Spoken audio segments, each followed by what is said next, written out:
All right, so get this. Barcelona, kings of La Liga, everyone's expecting them to just, you know, light up the Champions League, right? Dominating like they usually do. But that first match against AS Monaco, someone slipped him a sleeping draft or something. 2-1 Monaco. I know, right? Totally unexpected. It really is wild because it wasn't just a loss. This was like a total system meltdown. Everything that could go wrong did, and it just makes you wonder, you know, how are they going to handle the pressure when it really counts? Yeah, and you think after that La Liga streak, you think, okay, Barcelona's got this. Yeah. So where did it all go wrong? Well, 10 minutes in, picture this. Eric Garcia, red card, gone. Oh, wow. 10 minutes in. 10 minutes in. Basically, Barcelona's playing a man down for, like, the entire game. That's got to be rough, even for a team like Barcelona. It's like, imagine this finely tuned engine, right? And it just sputters out right there at the starting line. Tactically, they had to scrap their entire plan. Mentally, the pressure's on. Every player knows one mistake, and it's over. And to make things worse, the red card happened because Ter Stegen's pass goes rogue. It's like a domino effect of errors. Exactly. And get this, some of the articles mentioned that after that red card happened, a few players, even like Fina, Inigo Martinez, were giving Ter Stegen some serious side-eye, like icy glares. Oof. Talk about an awkward team dinner. Even if they weren't fuming, that's got to mess with the team vibe. Absolutely. And is it really in the season? It's not a 5-alarm fire, but it's definitely something to keep an eye on. Ozona down. Momentum's gone.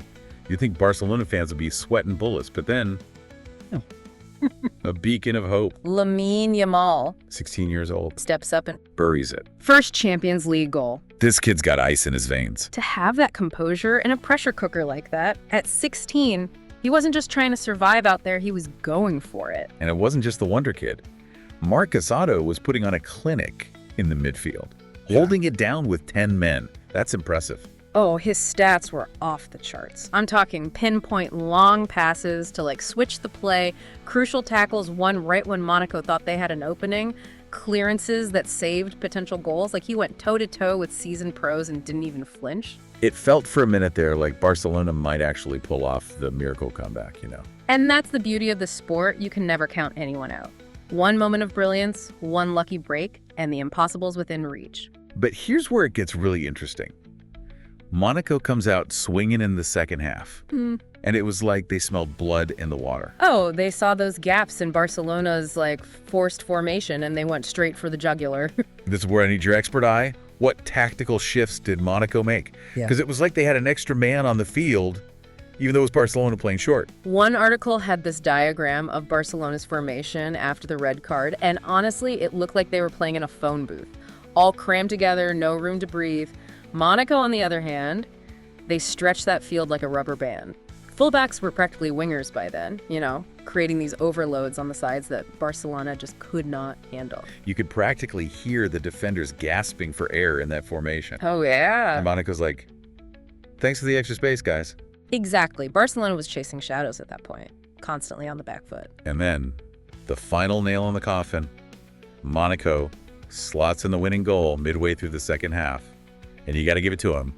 They earned that victory. It was a masterclass in adaptation, seizing the moment, punishing every Barcelona error, never letting their foot off the gas. So the final whistle blows, Monaco's celebrating, and Barcelona's left picking up the pieces. What's the mood in the locker room like? Well, one article quoted Hansi Flick, and he's basically saying, okay, we got to learn from this, and we come back stronger. Yeah. He admitted the red card was a game changer, but also, you know, emphasized that they can't dwell on it. Got to move forward. Classic Flick, always the pragmatist, right? No time for pity parties when there are more matches to win. Exactly, but even with that level-headed approach, gotta imagine the players are hurting. Oh, absolutely. Speaking of, the articles mentioned some pretty raw reactions from the players. Anything that stood out to you? Rafinha, man. You could just see the heartbreak just in his eyes. One journalist even wrote that he was bleeding Blaugrana. A little dramatic, but you get the point. Yeah, that's a guy who leaves it all out on the pitch, win or lose. Exactly. And then you have Pedri, who kept it real about the physical toll of playing with 10 men for that long. Oh, yeah. Like running a marathon with ankle weights on, you know? I can only imagine. Right. And it's not just the physical exhaustion, it's the mental strain too, right? Oh, yeah. Knowing that one wrong move could cost you the game, constantly covering for that missing man, that takes a toll. So big picture time. Barcelona gets a harsh reality check after that stellar start in La Liga. So how do they bounce back from this? Well, they have got a tough La Liga match against Villarreal coming up, and it's like the perfect opportunity to prove this Monaco loss was just a blip, you know? Villarreal's no slouch, though, right? No. They've got that manager. He's always 2 steps ahead of everyone else. Oh, he's a mastermind, absolutely. One article quoted him, and he was actually praising Barcelona's attacking prowess, even calling them, like, the best in the current competition. But, and here's the kicker, he also pointed out the unpredictable situation they faced against Monaco. Right. Reminding everyone that in football, anything can happen. It's like he's saying, yeah, they're good, but we've got a few tricks up our sleeve, too. Exactly. So it'll be fascinating to see how Barcelona responds to that challenge. But looking even further ahead to their next Champions League match, there are some key things they need to address. Lay it on me.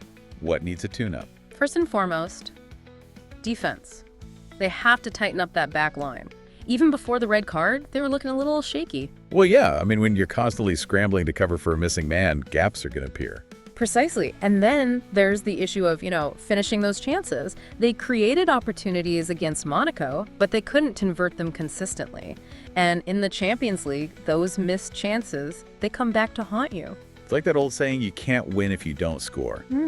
It's a game of inches, right? And in the Champions League, those inches, those feel like miles. Absolutely. But here's the thing. This early stumble could actually be the wake-up call that Barcelona needs. Okay, I like the way you think. Turn that frown upside down. Explain it to me. Okay, so think about it. They are dominating La Liga. Everyone's saying they're unstoppable, and then bam, this happens. It forces them to hit the reset button. Yeah. Address those weaknesses early on. So instead of just cruising on autopilot, they got to dig deep and figure out what works, what doesn't. Exactly. This Monaco match, it could be the fire that they need to ignite their Champions League campaign. All right, I'm getting pumped up now. So next Champions League match rolls around. What are you thinking? They need to come out with a vengeance. They need to show everyone that Monaco, that was a fluke. They're still the team to beat. And more importantly, yeah, they need to prove it to themselves. You got it. This next match is all about restoring that confidence, sending a message. So final verdict time. Is this the beginning of the end for Barcelona? Or just a minor speed bump on their road to glory? I'm putting my money on a minor speed bump. They've got the talent, they've got the experience, and now, thanks to Monaco, they've got a point to prove. And that, my friends, is why we love this game. The drama, the comebacks, the never-say-die spirit, it's what keeps us on the edge of our seats. Will this loss light a fire under Barcelona, or will they crumble under the pressure? Guess we'll have to keep watching to find out. Until next time, keep diving deep.